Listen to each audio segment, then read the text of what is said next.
ایک ذرے کی سی بھی حیثیت نہیں ہے. تو یہ اہل اللہ کسی کو فائدہ کیا دیں گے اور کسی کو نقصان کیا دیں گے، ان کے ہاتھ میں کچھ نہیں ہے. رب جو کچھ فرماتا ہے وہ کبھی غلط ثابت نہیں ہوا.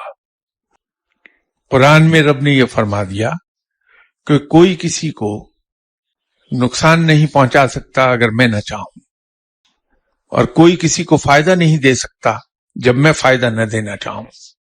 اگر ولی اللہ کے ذریعے سے کسی کو فائدہ پہنچا ہے تو اس پر ایمان ہمیں رکھنا چاہیے کہ یہ وہ فائدہ ہے جو رب ہمیں دینا چاہ رہا تھا، اس نے صرف اسے ذریعہ بنایا ہے. اور نقصان کے بارے میں رب تعالیٰ نے ایک بات بڑی کلیئر کر دی کہ کسی شخص پر کوئی مصیبت نہیں آتی ما سوائے اس کے اپنے ہاتھ کے.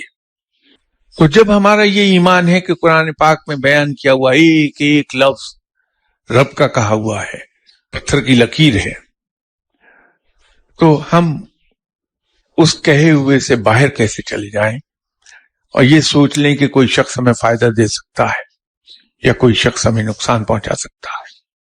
وہ ولی اللہ تو بیچارہ بہت ہی مجبور ہے، اتنا مجبور کہ ہم سوچ بھی نہیں سکتے. اس پر تو گرفت ایک سیکنڈ میں آتی ہے. تو یہ اس خیال سے نکلیے کہ کوئی ولی اللہ کسی کو کچھ فائدہ دے سکتا ہے یا نقصان دے سکتا ہے.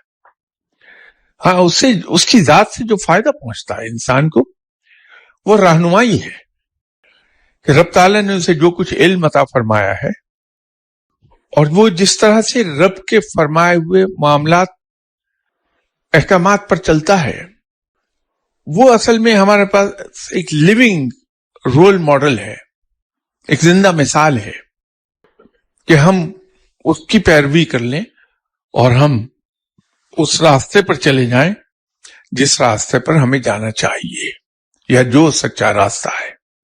یہ فائدہ اس کی ذات سے ضرور آپ کو پہنچتا ہے.